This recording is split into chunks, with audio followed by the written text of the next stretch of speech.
Question 12. Name some social networking sites. Answer. Some social networking sites are as follows: Facebook, Twitter, Reddit, LinkedIn. Question 13. What precautions and measures should you take while using web services such as social networks, e-shopping, etc.? Answer. We should take the following precautions and measures while using web services such as social networks, e-shopping, etc. One should carefully upload the contents, pictures, videos, etc. as it may also involve others, and posting these may violate other users' privacy. One should deliberately keep away from indulging in illegal and unethical activities like hacking and posting of threatening online messages. One should treat every other user equal and no less in any way. Any of our action must not hinder in any way the betterment of the society and promoting common good of the users. One should use strong, unique passwords for each online account to minimize the risk of unauthorized access. One should review and configure privacy settings on social networks to control the visibility of personal information. One should be cautious of suspicious emails, messages, or links that may lead to phishing websites. One should regularly update software and devices. Read terms and conditions carefully before signing up or using a web service. One should regularly monitor and review accounts. Question 14. What are blogs? How are they useful? Answer. A blog refers to an online journal where entries are posted. Blogs are useful in the following ways.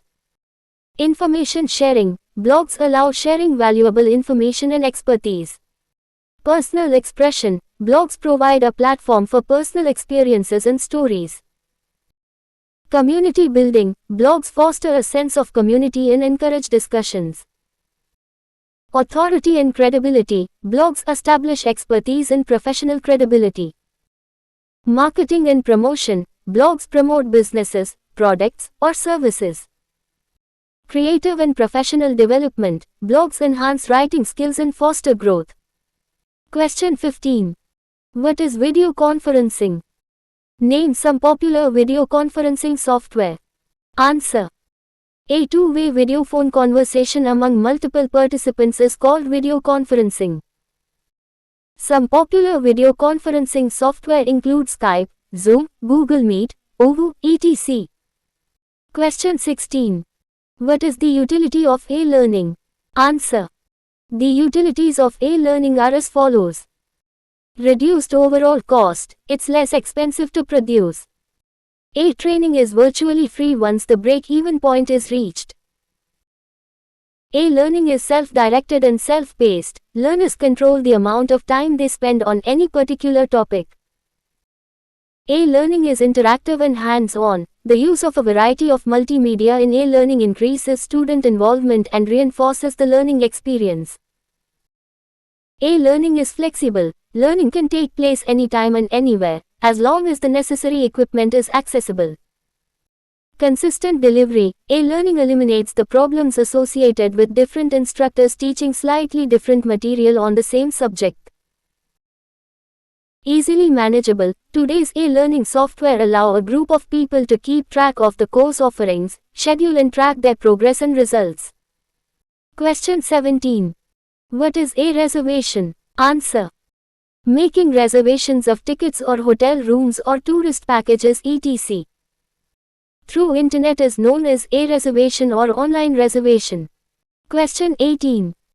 Name some protocols that are used for remote logging on a server. Answer. Some protocols that are used for remote logging on a server are Telnet, SSH, Secure Shell Protocol. Question 19. Name some file transfer protocols used over Internet. Answer. Some file transfer protocols used over Internet are FTP, File Transfer Protocol, SFTP, Secure FTP Protocol, SCP, Secure Copy Protocol. Question 20. What is the significance of SSH protocol? Answer. The traditional Internet protocols like Telnet, FTP, even email, share data, information in an encrypted form over Internet, which can easily be eavesdropped. Since the data is unencrypted, it is unsecure and hence any hacker can easily grab the data such as username and password, other data shared, etc. On the other hand, if we use SSH, it secures our data by creating a secure connection with encrypted data. This ensures that only the client and the server will have access to actual data. Question 21. What are commonly used mobile technologies? Answer.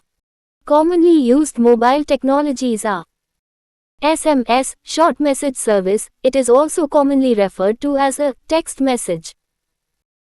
With an SMS, one can send a message of up to 160 characters to another mobile device. Most cell phones support this type of text messaging. MMS, Multimedia Messaging Service. It is a standard way to send messages that include multimedia content, such as pictures, video, or audio content, to and from mobile phones.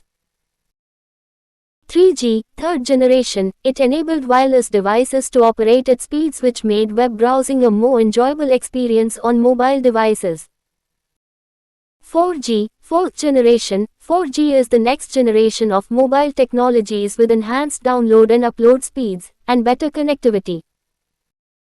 A 4G network offers peak data rates of at least 100 megabits per second for high mobility communication.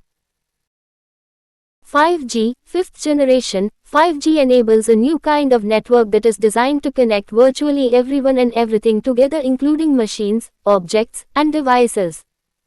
Question 22. How is an MMS different from SMS? Answer. SMS, short message service, lets us send only short text messages of up to 160 characters over mobile phones. SMS cannot include pictures, video or audio content. MMS, Multimedia Messaging Service, is a standard way to send messages that include multimedia content to and from mobile phones. MMS can include various types of media in it, such as pictures, video, or audio content. Question 23. Give one difference between 3G and 4G. Answer. A 3G network can produce a download data rates of up to 384 kilobits per second under normal conditions and up to 2 megabits per second in some instances, while a 4G network offers peak data rates of at least 100 megabits per second for high mobility communication, users in cars, trains, etc. and at least 1 gigabit per second for low mobility communication, pedestrians and stationary users. Question 24. A mobile phone, though supports a 4G service, is receiving only 3G. What could be the reason? Answer. The reason could be the network coverage. The network in area might be 3G only and 4G coverage might not be available there. Hence, even though the mobile phone supports 4G service, it will only receive 3G. Question 25. What is Telnet? Why is it used? Answer. Telnet is an internet utility that lets us log onto remote computer systems. Uses of Telnet are: it is used to log in onto remote systems and do work. It can also be used to connect to thousands of catalogs at libraries around the world and find out the availability of books. Question 26. Why is SFTP called a secure protocol? Answer. SFTP, Secure File Transfer Protocol, is called a secure protocol for file transfer as it takes the following measures to ensure data safety. SFTP requires that the client user must be authenticated by the server and the data transfer must take place over a secure channel, SSH. All data is encrypted before being sent across the network. SFTP encrypts both commands and data, providing effective protection against common network security risks. Question 27.